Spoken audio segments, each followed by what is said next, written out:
Hey there. I just want to do a video today and share some information.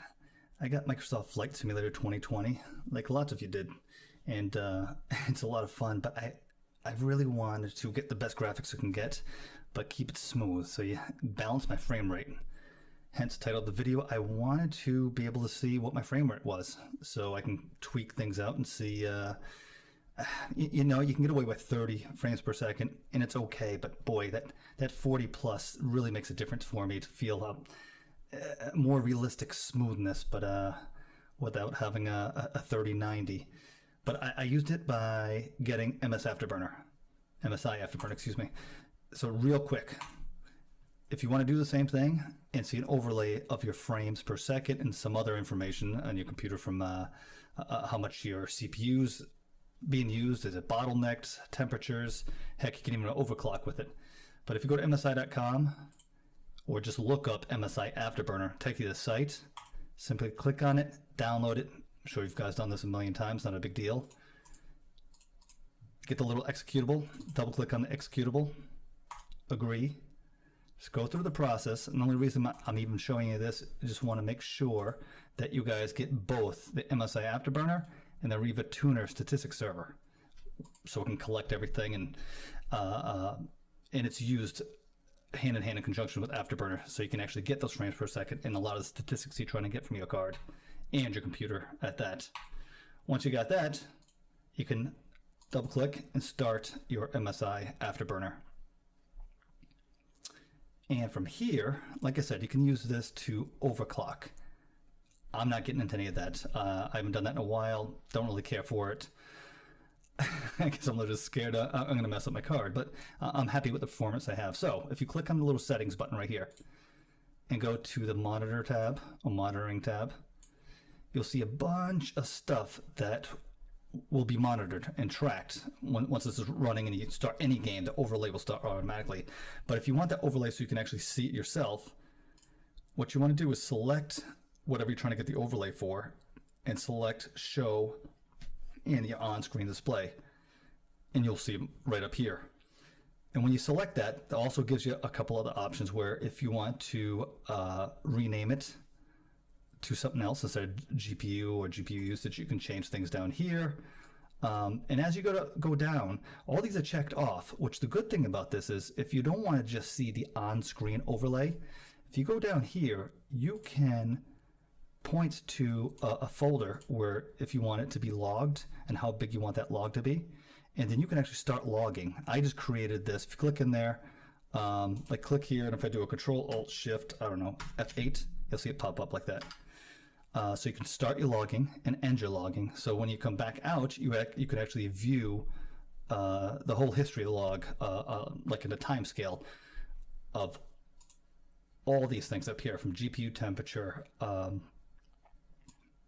usage, CPU usage. I happen to have 12 core, 24 thread, or you can do CPU usage total, so it combines all of them together and gives you kind of the average. Just make sure you select what you want, go down the list. You can also set your limits. So on some things would be temperature, some things would be percentages, depending on what you're looking at, and even frames per second. Frame rate, the big one you want to see. It's going to be how many frames per second, obviously, on there. They arbitrarily put stuff in here like a 0 to 200. It doesn't really matter. But if you do that, and if you also come on here, you want to toggle your on-off. So if I do Control-Shift-Alt-F1, I can toggle that screen on and off. Just because if you're just in the game, you're having fun, but you want to see what your frame rate is at the moment, you can toggle it on and off. So just get it off the screen. And if you go to benchmarking, this is another one where you want to start benchmarking itself, because if you go back to monitoring, there's certain things in here like frame rate minimum, average, the 1% low or the 0.1% low. If you want to see those, you have to start the benchmark, which you would begin recording the benchmark, and those numbers would pop right next to your FPS. And then you could just end it a second later, hour later, whenever you want, to really get the average or see the lows. And those lows really help if you have lag sometimes, or you get those little stutters. That's where it'll really pop up on the 0.1 and the 1%. That helps a lot. But as long as you got this going, click OK. leave this. I just usually minimize this and start up Microsoft Flight Simulator. This always takes a couple minutes, so tell you what, I'm going to pause this. All right, here we are. Now you can see we have an overlay at the top left-hand corner, and remember when I said we set up that Control Shift Alt F1? If I use that as a toggle, it will turn on and off. And the funny thing is, I consistently get about 42 frames per second right here. I'm in the Airbus A320 at Boston. Same airport, same everything, same settings. I usually get 42 frames per second, but as soon as I start recording with OBS, the son of a gun really drops. So OBS has taken a chunk out of it. So when I get that 40, 42, 41 frames per second pretty consistently, drops down to the 30s, but at least I can see what's going on here. Yeah, that's a significant chunk with OBS, it's crazy. But I've also noticed yesterday,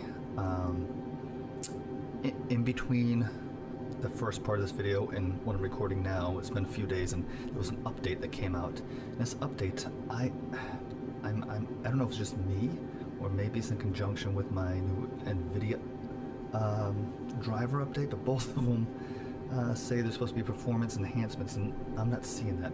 I'm actually seeing the opposite. I'm seeing stuttering that I never have before. But that's a whole different video, a whole different thing. I just wanted to show you it's smart enough as soon as you go into a game, and I'm in the actual game itself here, but as soon as you get into the main menu even, it knows that you launched that game, and it will automatically bring this up. Now, the second part I want to make sure I showed you, because obviously we see our GPU usage, how much RAM we're using, our CPU usage, and the temperature, which is great. This is a great way to see if you have a bottleneck in your CPU. Total RAM usage here, you get the VRAM and your standard computer memory. Is we want to see those minimums, or that 1%, that 0.1%. That's where we have to start that benchmark. And remember, we set that up as a Control Alt Shift. Oh boy, what was that? F5, I believe, or F2. There we go. So F2 will start the benchmark for those minimums for the 1%, the 0.1%. And you get an idea of actually everything you set up. So if you want to see where those stutters are and the lowest frame rates, I mean, they can really drop below, like I said, since this update, which I'm not sure, I'm not doing it right here, right now, but every once in a blue moon, you'll get a stutter that'll slow it way down. Actually, I've seen some 0% or 0 frames right here. Not sure how and why, or what has changed. But to turn that off again is the next one was disable. This Control Shift Alt F3. So it stops that. I also did by accident that Control Alt Shift F5, and that starts an overall benchmark. That's a global benchmark, which we'll see in the file after we're all said and done. So tell you what, let me just rev this up and just take off here, just so we have a little bit of framework here.